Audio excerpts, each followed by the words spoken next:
I'm Justin Fall, and you're watching End Times Productions.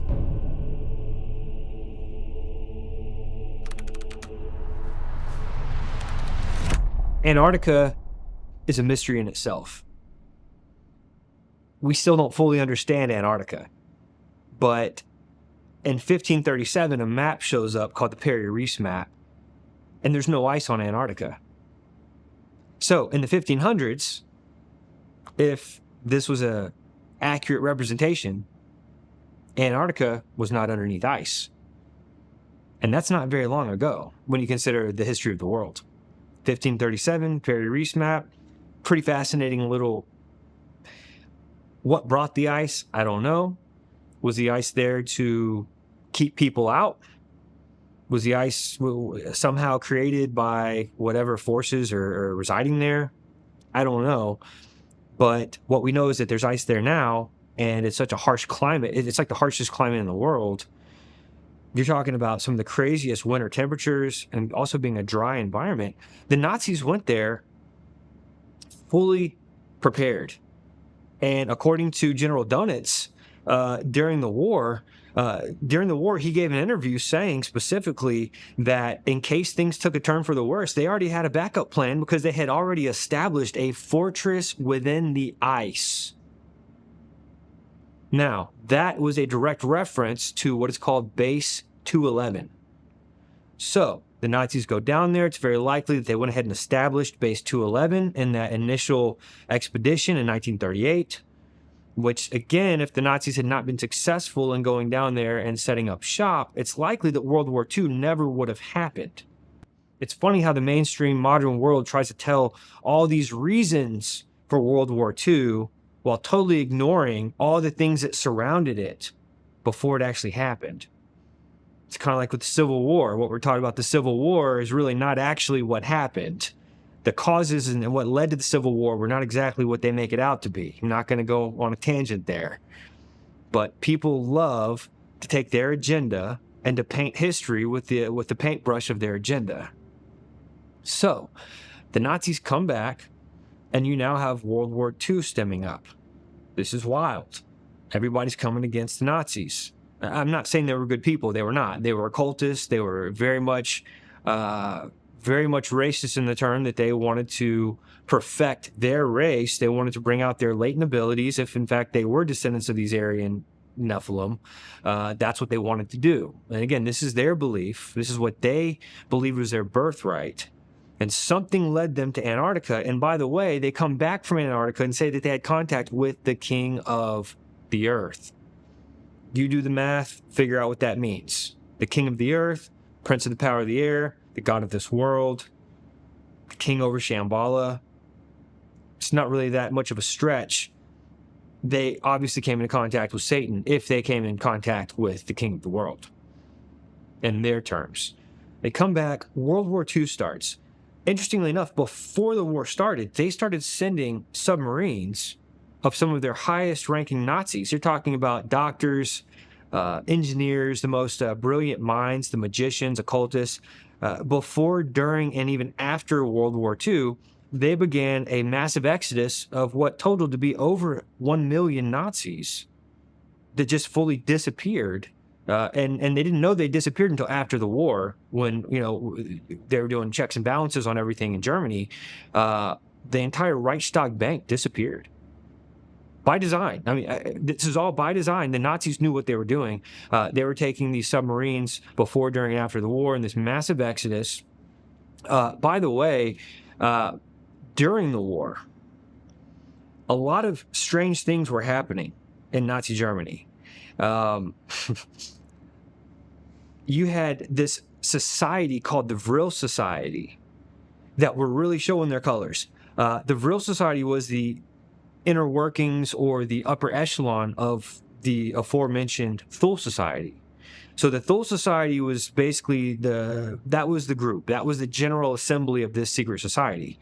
But the the Vril Society was like the upper echelon of the Thule Society. And the Vril Society were the ones who were actually doing the seances, who were trying to tap into the vril power that we've already discussed. The vril was that power of creation and destruction, that power that would also awaken their abilities, going back to the vril Ya superior race, who they believed were their ancestors currently living inside the earth. I do want to talk about the Vril Society once we get there. We've got a little more to cover here about the war. World War II takes place. The Nazis basically get their butts handed to them. That's what we're told. Hitler's dead, along with all these other major German Nazi leaders are declared dead. That's not what happened. Although the newspapers were saying that. We have the now declassified FBI documents, which we took from the FBI website. We got them directly from the FBI. We show them inside of the film. We do high-resolution zooms. You can see the images. Hitler was spotted in Argentina after World War II, alive and well near the foothills of the Andes, which is interesting because that's also allegedly where one of the entrances to the Chincana was.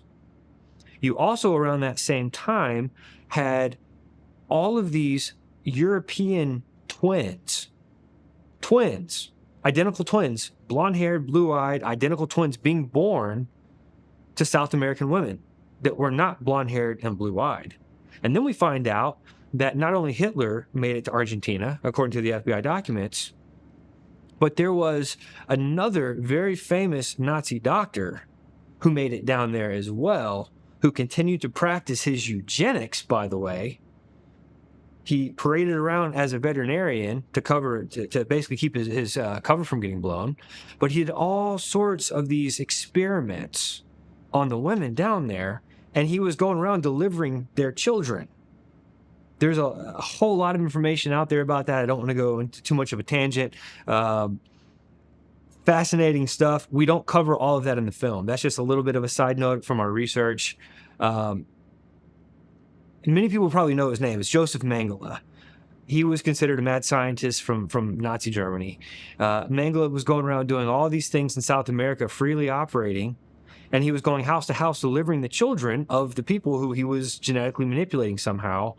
And that's why we have a whole lot of these European families now living there that were born from South American lineages, but they appeared to be German. It's completely wild. And what really made it even crazier was that you could say it's a conspiracy theory, but then Time magazine actually covered it. Yeah, really wild stuff about Joseph Mengele and everything that he did down there. He was also one of the doctors who was known for trying to take twins and transplant. He would take the eyeballs out of twins and switch them. He was trying to figure out if twins could be interchanged with their organs and their body parts. Very, very demonic stuff. So anyway, the FBI recognized that Hitler was alive and well. He obviously had made it down to Argentina, the foothills of the Andes. From there, we believe that he went to Antarctica. And you say, well, why didn't he just go in the submarines? Because everybody else was going in subs. Hitler was a very, very sensitive target. Everyone was looking for him. The powers that lied to the world and told us that he was dead, they were on a mission to locate him. So because of him being such a high-value target, he would not have gone with the mainstream masses that were accessing down in the submarines. And by the way, these submarines normally would have had a payload of about 8 to 12 people. The Nazis were cramming upwards of 50 people in these submarines to send. They were trying to get as many of them down to Base 211 as they could as quickly as possible before, during, and after the war. Over 1 million of them made it to Base 211. Then the leftovers were brought to America, forgiven of their war crimes, totally forgiven of their war crimes, such as Wernher von Braun. He comes down and he ends up being like the father of NASA. Basically, NASA is created. The pharmaceutical industry is just booming now because the pharmaceutical industry came from Nazi Germany. Amphetamine pills, Adderall. That was essentially crystal meth in a pill that the Nazis created. The Nazis were able to stay up for weeks at a time on their amphetamine pills. All these pharmaceuticals that people take today and think that they're safe and effective, well, they're effective. Not sure if they're safe. That was a product of Nazi Germany the dexedrine, different types of methamphetamines, that all came from Nazi Germany. That's how the Nazis were able to stay up for weeks plotting and fighting and doing all these things, all their missions around the world. They were high on amphetamines. Now, when we get into the Vril Society and the seances that they were doing, we're going to learn that a lot of the technology and the information that the Nazis had, they were getting it directly from otherworldly entities in their seances. Absolutely, they were getting technology, pharmakia, chemical compounds and formulations. They were not just sitting around making this stuff up. It's kind of reminiscent of Nikola Tesla and others who were bringing high technology to the world. Well, where did they get that technology? Well, they were in cahoots with certain entities, seances. Sometimes they're referred to as ascended masters.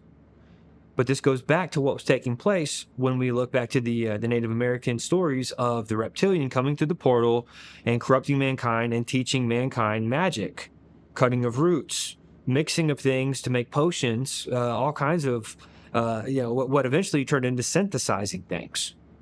So I definitely believe that does come at its core origin point. It would be from seances. It's kind of like Black Sabbath said there was always the fifth member of the band in the room writing the music for them.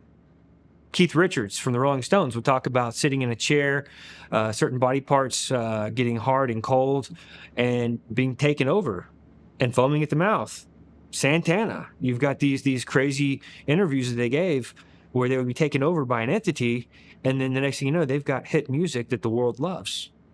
So yes, I do believe a lot of the technology, the pharmaceuticals, chemical compounds, absolutely came through channeling sessions. People were wanting to break on through to that other side. Jim Morrison, no pun intended, break on through to the other side. It was not uncommon for some of the movers and shakers, the famous, those that are loved by the world. They got a lot of their talents, a lot of their abilities, a lot of what they offered to the world and their inventions, technology. Yes, absolutely, through channeling sessions, seances. The most plausible theory is that Hitler made his way to Argentina first. And by the way, the Catholic Church was very well known for smuggling Nazis into South America. The Catholic Church believed apparently in what they were doing.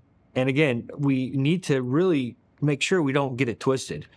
When we study the Nazis, you can't separate the Nazis from the occult. The occult meaning tapping into higher entities, tapping into ascended masters, locating ancient technology, reviving all of these things, and also the interest in the inner earth and the races that might live inside the earth, dating back to being descendants of the Nephilim. Well, the Catholic Church also has set up churches on top of many of these, and I mean the Vatican, by the way, not necessarily the Catholic Church on the corner in your neighborhood, but the Vatican has been setting up churches, taking land, sacred land, entrances into these hollow earth entrance, catacomb cities, building churches, cathedrals on top of them. Interestingly enough, one in particularly right there near one of the Chincana entrances. So the Catholic Church had a hand in smuggling the Nazis out of Nazi Germany. We're talking about the most elite of the Nazis, not the leftovers, but the main course Nazis, the upper echelon, the ones that knew and did, the movers and shakers. And you say, yeah, but we got movers and shakers brought to America through, Project Paperclip, Operation Paperclip. Yeah, we did, but they were the leftovers. Believe me, Von Braun and NASA and the pharmaceutical industry, that was all the fat trimmed off of the steak. The steak made it down to Antarctica, and it was planned accordingly. So the Nazis make it down there. It makes most sense that Hitler and some of the others that were the more sensitive targets made it down, and I do believe there's some very possibility that they went into the Chincana and that's how they made it to Antarctica, to not be out in the main ocean, to not be out where they could be monitored. Possibly Base 211, because General Donuts again said that Base 211 was a fortress secured inside the ice. So we're not talking about a base built on the surface here. It's very likely that the Chincana directly opened up into Base 211. It's just a theory, but that would make the most sense. Now, let's talk about World War 2.5.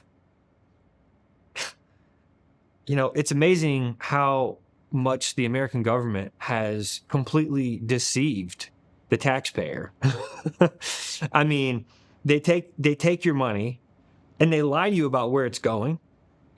People have really, in recent days, really talked a lot about that. But let's just go back to post-World War II.